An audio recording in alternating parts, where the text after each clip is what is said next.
Excellences, Messieurs les présidents de la République démocratique du Congo, de la République française, bonjour et bienvenue à ce point de presse. Monsieur Macron, bienvenue encore une fois en RDC. Nous allons prendre les questions des journalistes du côté français et côté congolais. Nous avons 2 questions de chaque. Mais avant cela, Monsieur le président de la RDC, Monsieur Félix Tshisekedi, vous venez de recevoir votre homologue français pour un tête-à-tête. Est-ce qu'on peut savoir quelles sont les conclusions de ces échanges et qu'est-ce qu'on peut dire sur la relation franco-congolaise? Où est-ce que nous en sommes?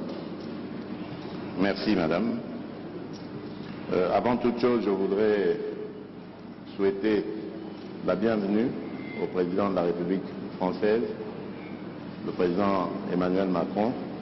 Cher Emmanuel, tu nous fais un grand plaisir de venir en ce moment à Kinshasa, capitale du pays où nous sommes victimes d'une agression injuste et barbare. C'est dans le malheur, dit-on, qu'on reconnaît les amis, et le président Macron est là pour ça. Les relations entre la République démocratique du Congo et la République française sont au beau fixe. Et après la discussion que nous avons eue, le président Macron et moi, je peux dire que nous avons tracé les pistes d'une coopération encore plus importante. Vous savez que le président Macron a dernièrement esquissé les grandes lignes de sa nouvelle vision de la politique française en Afrique. Je l'ai encouragé à ce sujet parce que j'estime que la France-Afrique est dépassée et que si la France veut être aujourd'hui en compétition avec tous les autres partenaires de l'Afrique, elle doit se mettre au diapason, évidemment, de la politique africaine par rapport, évidemment, à ce que les peuples africains veulent et de la manière dont les peuples africains regardent désormais les partenaires de coopération au développement avec qui ils sont en contact. Je me suis réjoui d'apprendre de la part du président français que cette approche est aussi la sienne et que je lui laisserai évidemment le soin de préciser cela et que, moi j'allais dire, cela va dans le sens évidemment des intérêts de l'Afrique. Pour ce qui est de ce que j'ai évoqué en entrée en matière, c'est-à-dire cette agression injuste et barbare, comme vous le savez, il y a eu un mini-sommet à Addis Abeba récemment, au cours duquel nous avons désigné le président João Lourenço de l'Angola, ainsi que le facilitateur désigné par la communauté d'Afrique de l'Est, l'ancien président kenyan, Uhuru Kenyatta. Nous leur donc avons confié la mission d'approcher les rebelles, les terroristes du M23, et le processus est en cours. Je n'en dirai pas plus. De mon côté, j'ai reçu des émissaires du président João Lourenço. J'ai eu l'occasion d'en parler au président Macron, qui lui-même a récemment visité l'Angola et rencontré le président Lourenço, et il peut aussi, s'il le veut, dire ce qu'il en pense. Moi, je reste, comme vous le savez, toujours sur ma position. Je demande à voir, parce que nous ne sommes pas au premier processus près. Les cessez-le-feu, nous les avons déjà décidés depuis le processus de Nairobi. Ensuite, il y a eu celui de Luanda, où il y a eu encore un cessez-le-feu plus un calendrier qui commençait le 25. Après le cessez-le-feu, il y avait le retrait jusqu'au 15 janvier, et puis ensuite le cantonnement. Rien de tout cela n'a été fait. Nous demandons à voir. Nous donnons la chance à la paix, car comme je vous l'ai dit, ma présidence elle est destinée plutôt à favoriser la cordiale entente entre les peuples, à commencer par les peuples des pays voisins. Donc je ne mettrai jamais d'entrave à tout ce qui peut aller dans le sens de respecter ou de promouvoir plutôt le processus de paix et de stabilité dans la région. Pour le reste, nous avons parlé des problèmes d'échange économique, des attentes qui sont celles de la RDC.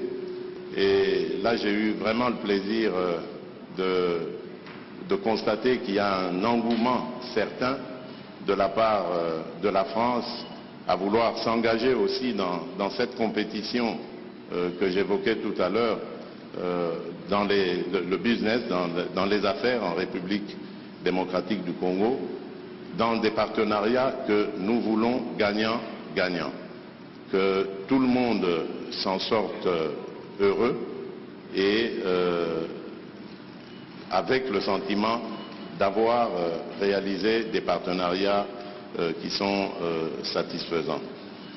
Nous avons évoqué également le problème des forêts. Il revient d'ailleurs de Libreville, où il a participé au sommet One Forest Summit.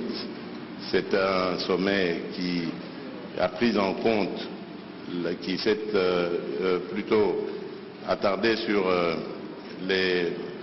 la forêt tropicale, la forêt du bassin du Congo, qui, comme vous le savez, aujourd'hui est le premier poumon de l'humanité et un atout formidable pour la lutte que nous menons tous contre le réchauffement climatique.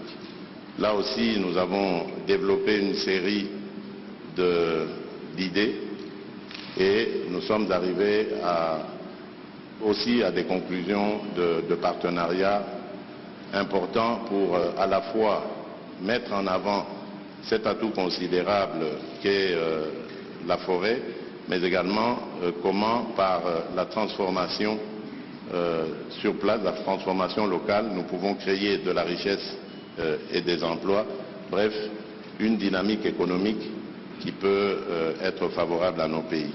Là aussi, la France accepte de s'impliquer, de nous suivre, c'est une très bonne chose. Enfin, les minerais stratégiques, nous les avons évoqués. La France veut faire partie du débat.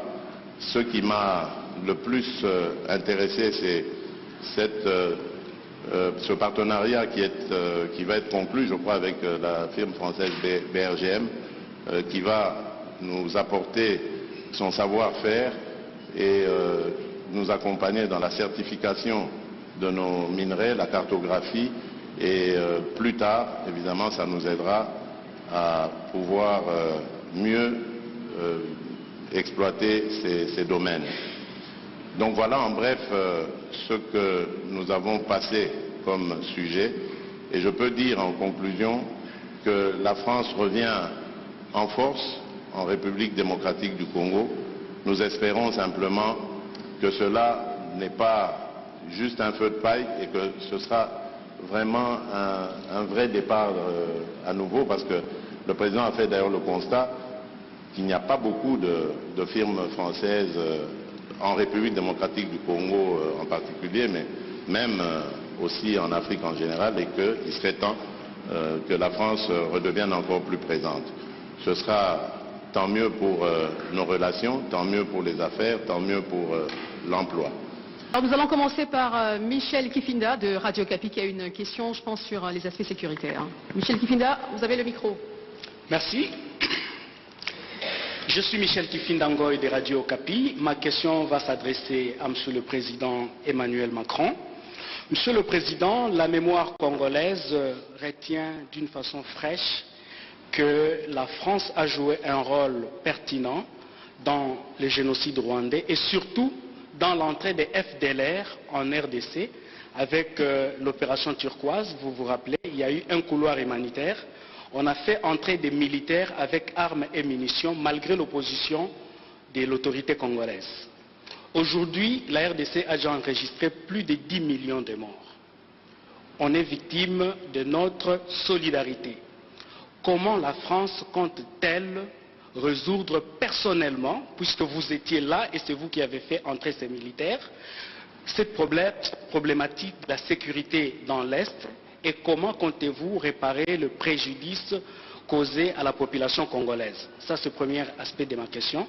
Le deuxième aspect de ma question, Monsieur le Président, puisque tous les rapports des experts des Nations Unies, Amnesty International et autres, attestent la thèse d'une agression rwandaise sous couvert du M23.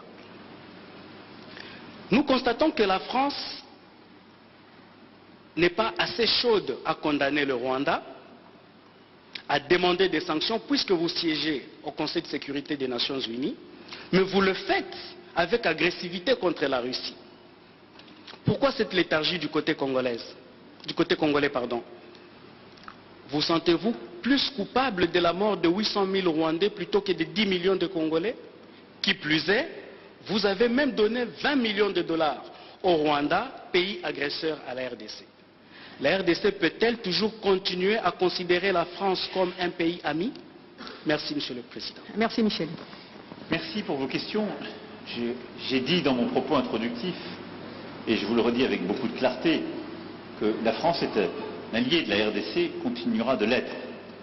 J'ai dit avec beaucoup de clarté comment nous voyons la situation aujourd'hui, condamnant toute forme de pillage, de balkanisation, de menace de la souveraineté de votre pays. Je suis prêt à ouvrir tous les dossiers de l'histoire. Je l'ai fait avec le Rwanda. Si c'est le souhait du président Tshisekedi, je suis totalement favorable à ce qu'il y ait une commission d'historiens qui puisse assigner les responsabilités aux uns et aux autres.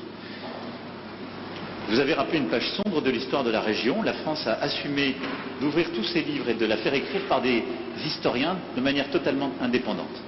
Je pense que vous avez fait un raccourci qui, lui, n'a rien d'historique ni de juste entre le rôle qu'a pu jouer la France et la situation dramatique que j'évoquais, et la guerre, la deuxième guerre, avec les millions de morts dans votre pays, dont je rappelais la gravité. Donc je récuse le raccourci que vous avez fait et la responsabilité qu'on pourrait assigner à la France, parce que je suis pour la vérité, mais toute la vérité, je ne suis pas pour prendre tous les fardeaux.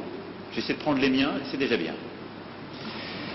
Donc, oui, pour une commission d'historiens, pour faire ce travail, s'il vous semble utile au président, et donner les faits. Ensuite, soyons clairs, quelle est la situation depuis 1994 ?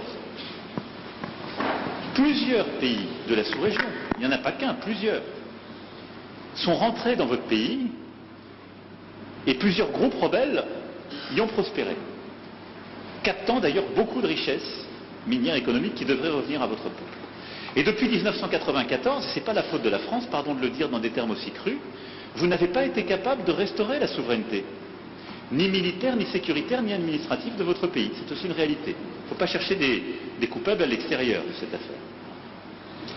Et donc on en est dans cette situation qui a conduit à des drames absolus, à cette deuxième guerre, à des millions de morts, qu'on ne doit pas oublier, à la nécessité aussi, ce qui est une responsabilité qui doit se faire ici, ce n'est pas la France ou d'autres de le faire, de mettre en place une vraie justice, une justice transitionnelle qui est la clé pour que celles et ceux qui parfois ont tué soient jugés. Et parfois ils évoluent encore, ils sont là, ils sont encore avec des responsabilités. Comment voulez-vous qu'il y ait une paix durable et de la confiance dans un pays quand la justice n'est pas passée? Ne demandez pas, n'accusez pas la France pour quelque chose qui dépend de vous, là. C'est une réalité aussi. Mais très clairement, sur cette situation, depuis 30 ans, a pris un tour inacceptable. Donc voilà, oui pour faire la vérité sur l'histoire, non pour prendre tous les fardeaux, et si on est clair, soyons clairs jusqu'au bout et assignons toutes les responsabilités, y compris les responsabilités congolaises, y compris les responsabilités de la sous-région. Bâtissez une armée solide, construisez la sécurité et le retour de l'État partout sur le territoire, faites passer la justice transitionnelle pour que vous n'ayez pas des coupables et des criminels de guerre encore en responsabilité ou sur le terrain, soyez intraitables avec tous les voisins de la région quand ils viennent vous piller et nous serons à vos côtés. Je ne peux pas être plus clair sur ce sujet. La clé dans la durée, on l'évoquait avec le président Tshisekedi.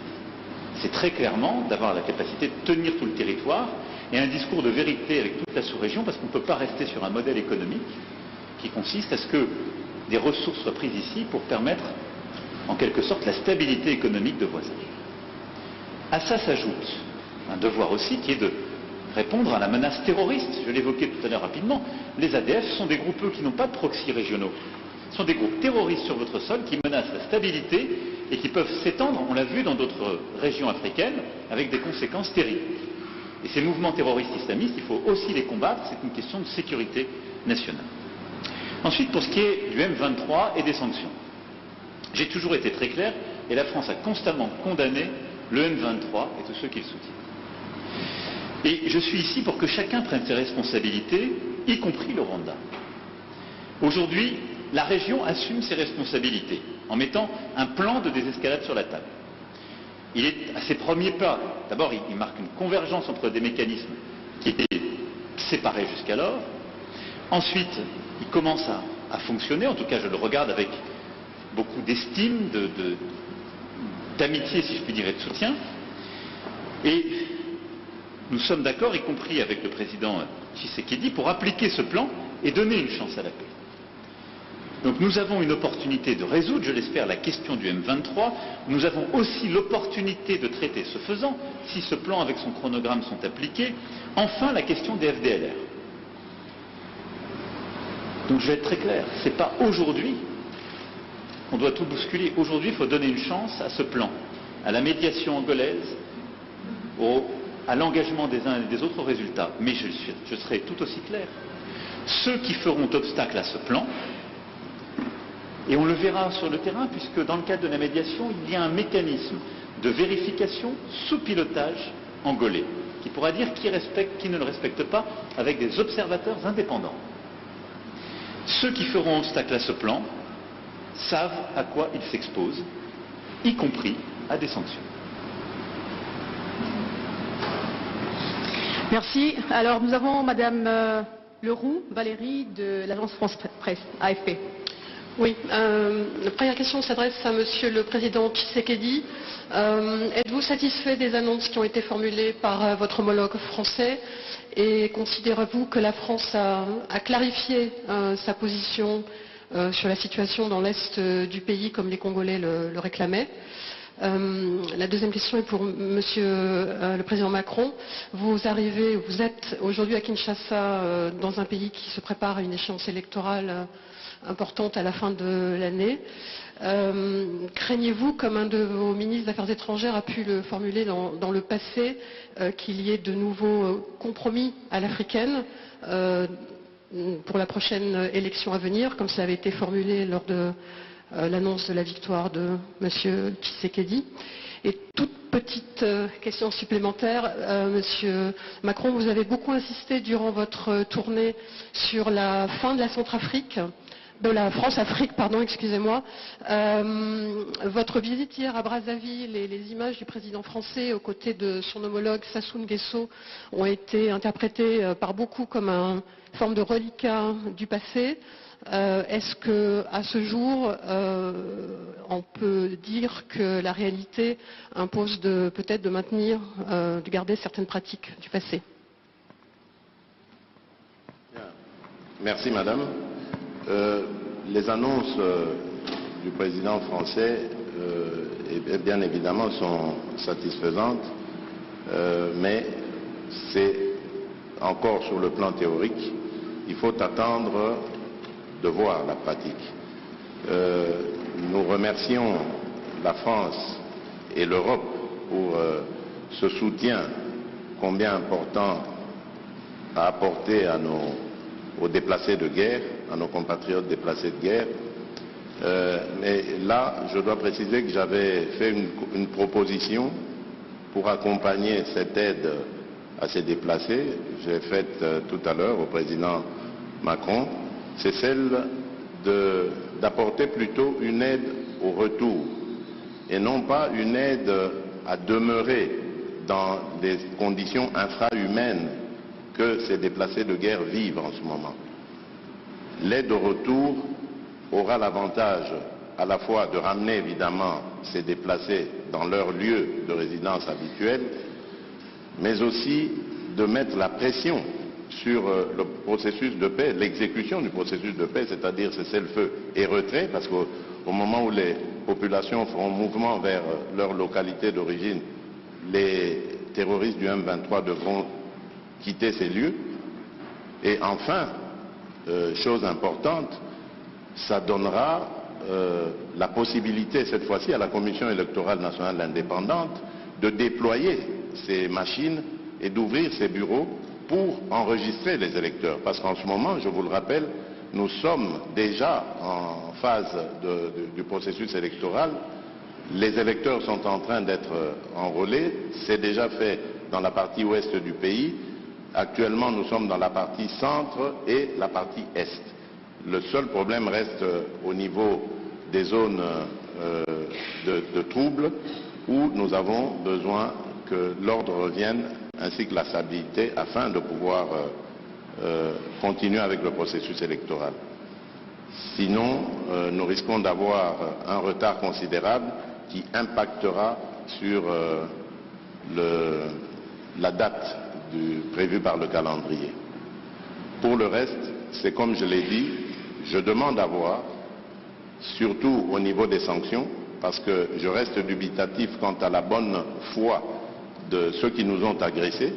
Il n'y avait aucune raison, je le rappelle, qui justifiait cette agression, si ce n'est que des raisons économiques, mais propres au Rwanda, instigateur de cette agression.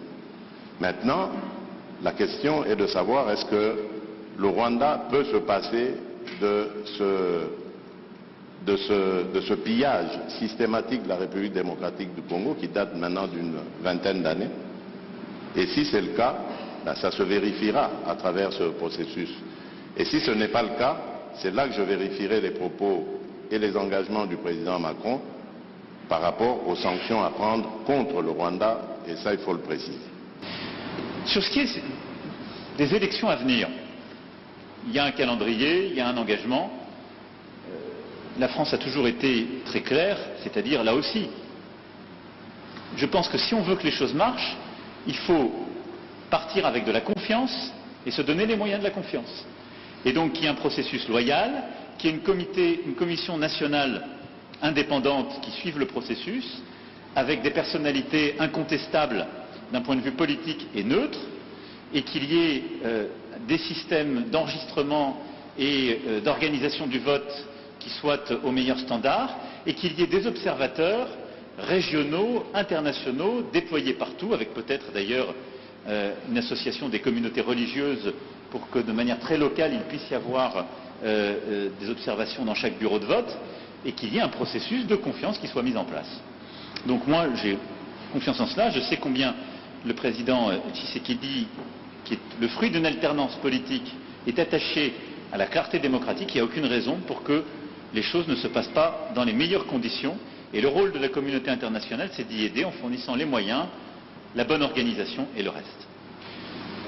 Pour ce qui est de la France-Afrique, dont vous avez parlé, et de la fin de la France-Afrique et du fait qu'il n'y ait plus de France-Afrique, je ne suis pas sûr qu'on soit dans le meilleur pays pour en parler. Pas une façon de me défausser. Absolument. Mais c'est une réalité, là aussi. Mais qu'est-ce que ça veut dire? Ça veut dire qu'on assume tout et qu'on part d'un nouveau pas. Le président Sassou Nguesso est président depuis longtemps dans son pays.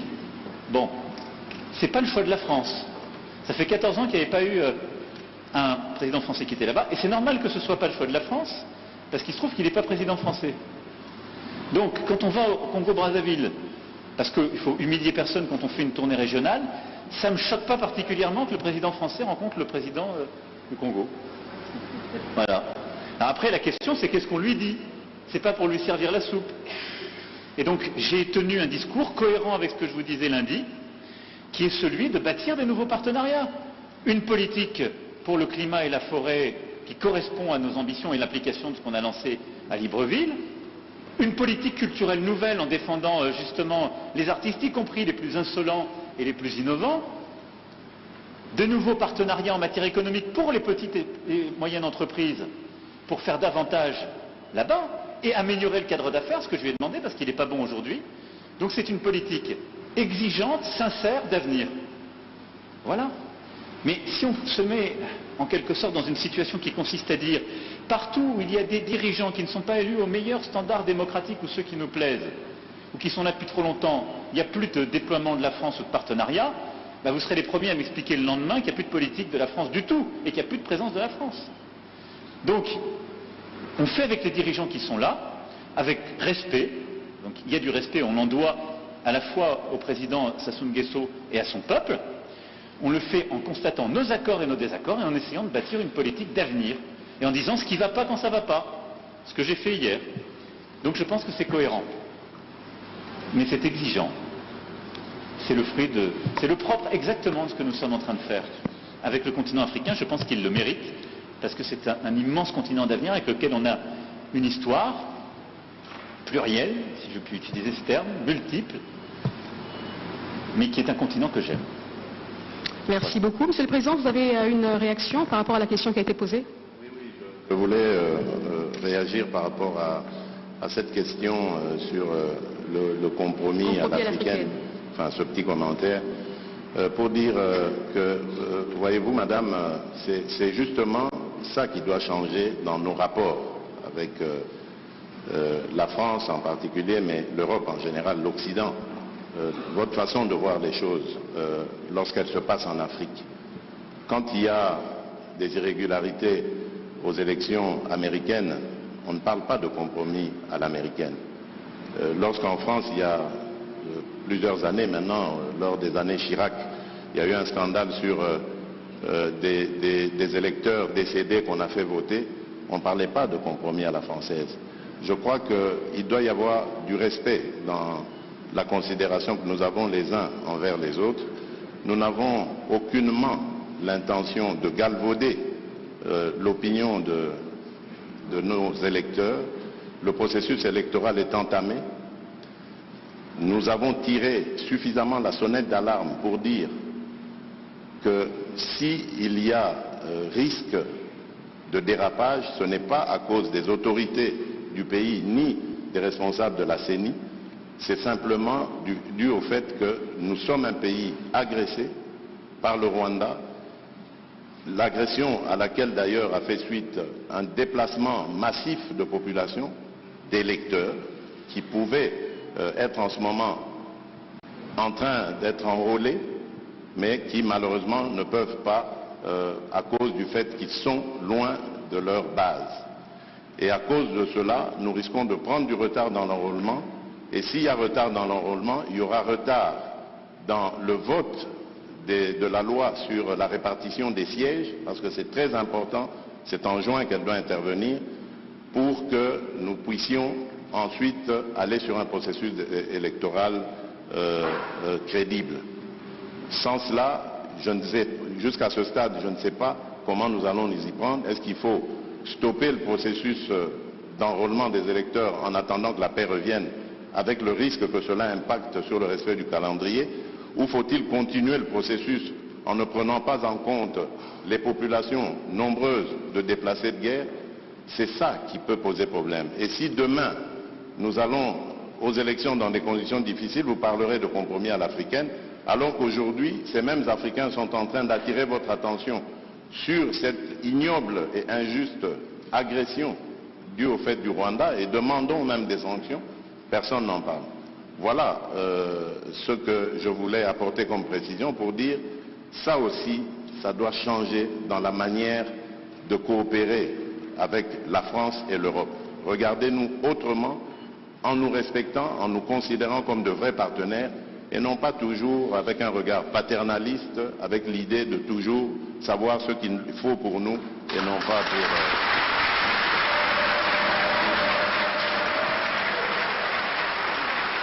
Je pense que le président Macron a eu une réaction. D'abord, je pense que c'est très bien parce qu'on lève beaucoup de malentendus à travers ce jeu de ping-pong. D'abord, je veux que vous sachiez que quand il y a des problèmes électoraux aux États-Unis d'Amérique ou en France, la presse française en parle. Elle les dénonce, elle l'explique, elle s'en saisit et elle en parle de manière aussi intraitable qu'elle le fait quand elle parle de vous. Donc il n'y a pas de double standard. Ce qui serait inquiétant, c'est si la presse française n'en parlait pas pour vous, mais elle en parle aussi pour nous. Mais pas de compromis. Non, mais elle parle de tout, elle parle de malversation quand il y en a. Elle parle beaucoup plus, elle va beaucoup plus loin, il n'y a pas de sujet. Elle essaie de dire la vérité, c'est le travail d'une presse indépendante. Et donc, il ne faut pas être choqué que la presse, quand elle a ECHO, quand elle entend des oppositions qui disent qu'il y a des problèmes, vous pose la question. Ce serait un double standard si elle disait on est en Afrique, donc on ne pose même pas la question, c'est pas un sujet. Non, elle pose la question, mais elle le fait aussi chez nous. Chez nous. Et il se trouve que chez nous, quand il y a des malversations politiques, je ne voudrais pas que des malentendus s'installent, y compris quand on fait référence au président Chirac, il y a des procès qui sont faits. Et les gens sont condamnés, parce qu'il y a une justice indépendante. Donc il y a une presse indépendante et une justice indépendante. Ça crée une démocratie qui est parfois vibrante. Alors je ne dis pas que c'est... on se fait attaquer, mais c'est très bien. Ça permet des alternances démocratiques et ça permet de bâtir par cette maïotique une vérité. Ça c'est la première chose. Ne croyez pas qu'il y a un double standard, ça n'est pas vrai. Ne croyez pas que ce soit de l'irrespect, ça n'est pas vrai, parce que les journalistes français, européens ou américains posent les mêmes questions à leurs dirigeants chez eux. La deuxième chose, et ça me permet d'insister, parce que le président a parlé de la France en répondant à la question. Quand un ou une journaliste française pose une question, ça n'est pas le gouvernement de la France. Et c'est bien comme ça. Mais il ne faut pas tout confondre. Non, parce que, non, mais ce n'est pas une position de la France. Je faisais allusion au propos de Le Drian. Lui, il est officiel français. Oui, mais... Le compromis à l'africaine, c'est Le Drian, c'est pas la journaliste. C'est exact, mais ce compromis... Alors, on va prendre une autre question congolaise. Messieurs Patient Ligodi de Actualité.cd, il est par là. Merci beaucoup. Au président Emmanuel Macron, je suis désolé de revenir là-dessus. En décembre dernier, la secrétaire d'État Chrysoula Zakoro-Poulou a ouvertement condamné au nom de la France le soutien apporté par le Rwanda au M23. 3 mois plus tard, qu'est-ce qui fait qu'au plus haut niveau, vous n'arrivez toujours pas à le faire? Pourquoi la langue lourde sur cette question? Monsieur le Président, pourquoi le mot agression est considéré comme un mot tabou? Votre homologue juste à votre côté l'a prononcé 6 fois, j'ai compté. Pourquoi avez-vous du mal à nommer l'agression rwandaise alors que tous les rapports indépendants le disent et le prouvent? Vous avez tout à l'heure parlé des discours de vérité. Alors le peuple congolais voudrait également entendre cette vérité de votre bouche, l'agression rwandaise. Au président Tshisekedi, Excellence, n'avez-vous pas l'impression d'être pris au piège par l'EAC et à tous ces processus? 3 calendriers de retrait. Toujours rien. Comment sortir de ces pièges alors que le mandat offensif de la force régionale est bien clair? Merci.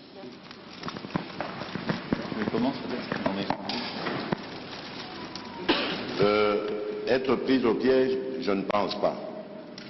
D'abord, lorsque la République démocratique du Congo a décidé d'adhérer à l'EAC, ce n'était pas pour des problèmes sécuritaires. Au contraire, c'était pour des problèmes d'avantages douaniers. Je vous rappelle ici que la majeure partie de nos compatriotes vivant à l'Est, les opérateurs économiques j'entends, et même bien d'autres dans d'autres secteurs, travaillent souvent avec les pays d'Afrique de l'Est. Et lorsqu'il y a importation de denrées de tout genre, c'est par les ports de Mombasa et de Dar es Salaam principalement que cela vient. Et donc, nos opérateurs économiques n'étaient pas dans les mêmes conditions de concurrence que leurs homologues des pays voisins. Et ça avait un impact négatif pour notre économie parce qu'ils étaient obligés à ce moment-là de migrer vers ces pays, de vivre là-bas et donc de faire gagner plus de ressources à ces pays-là qu'à la République démocratique du Congo. Donc ça, ce n'est que pour l'aspect économique. Il y en a bien d'autres qui ont milité à ce que nous prenions la décision d'adhérer à cette communauté. Et puis, vu la taille de la République démocratique du Congo qui se situe au centre de l'Afrique, ça aurait été une opportunité formidable, surtout en ce qui concerne aujourd'hui la zone de libre-échange continental, l'intégration de l'Afrique.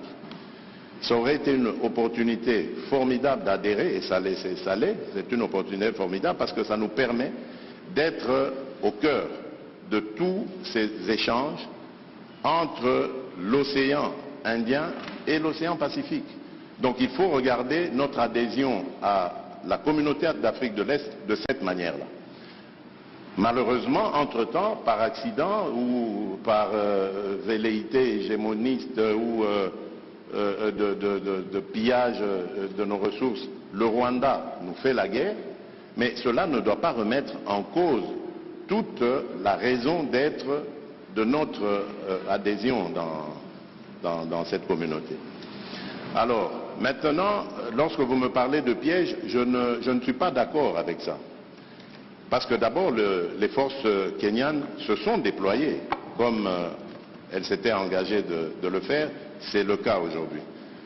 La difficulté, et j'en conviens avec vous, lorsque vous parlez de sorte d'attitude bizarre de la part de la communauté de l'Afrique de l'Est, la difficulté aujourd'hui, c'est de passer à la contrainte, comme ça avait été le cas.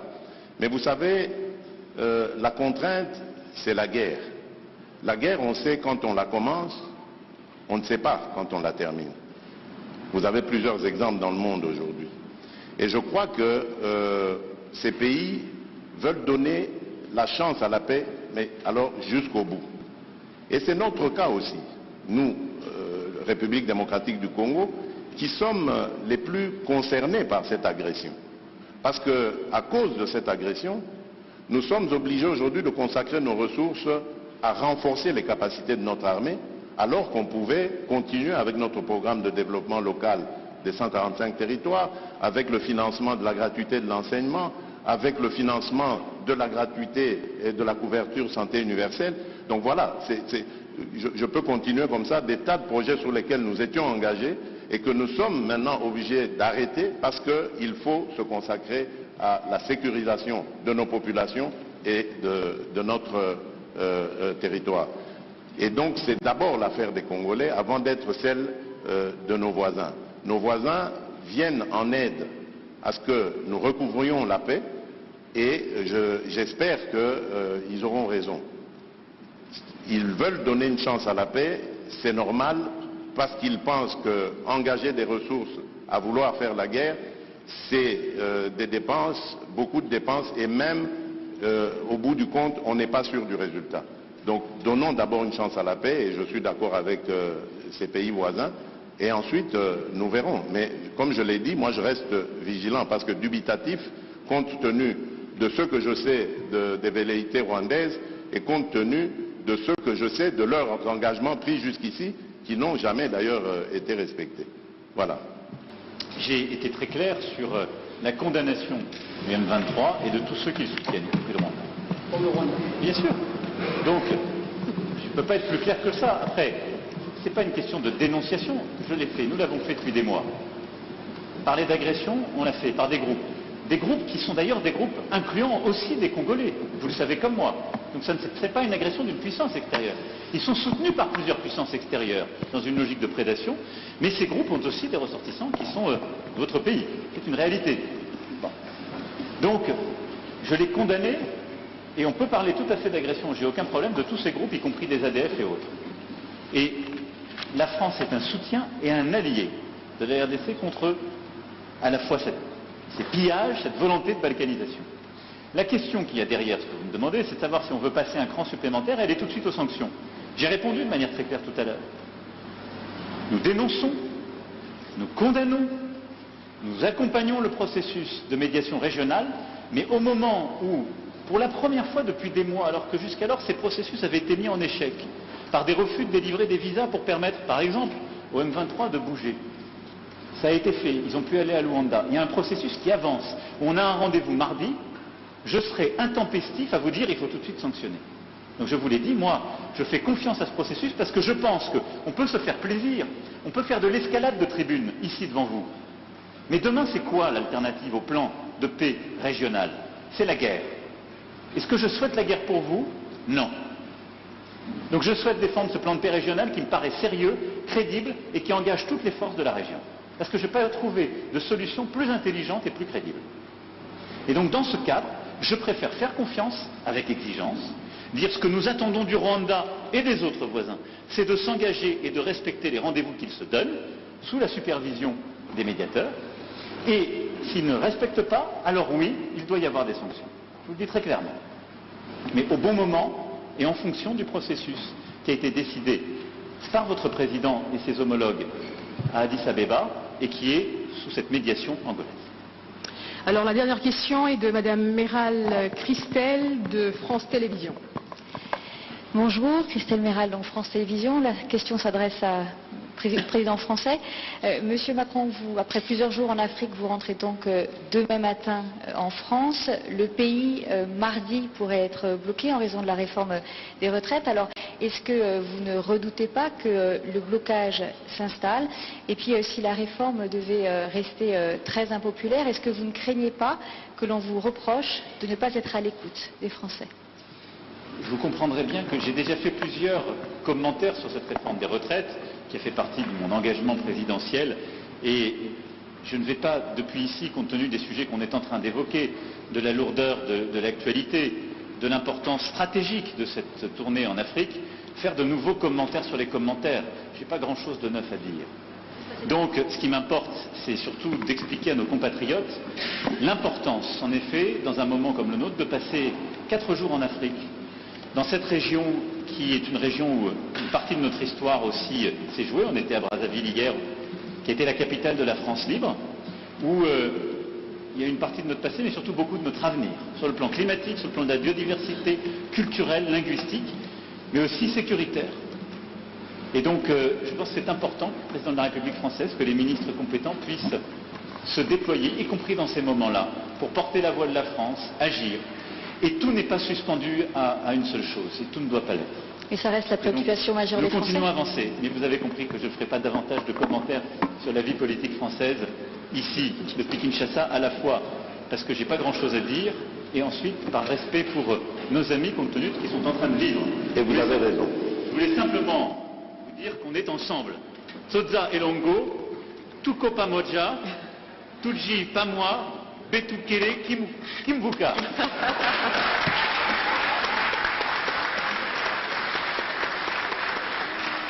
Merci beaucoup, Vos Excellences, Monsieur le Président de la RDC de la France, de vous être prêtés à ce jeu de questions-réponses. Merci à tous. Restez assis, s'il vous plaît.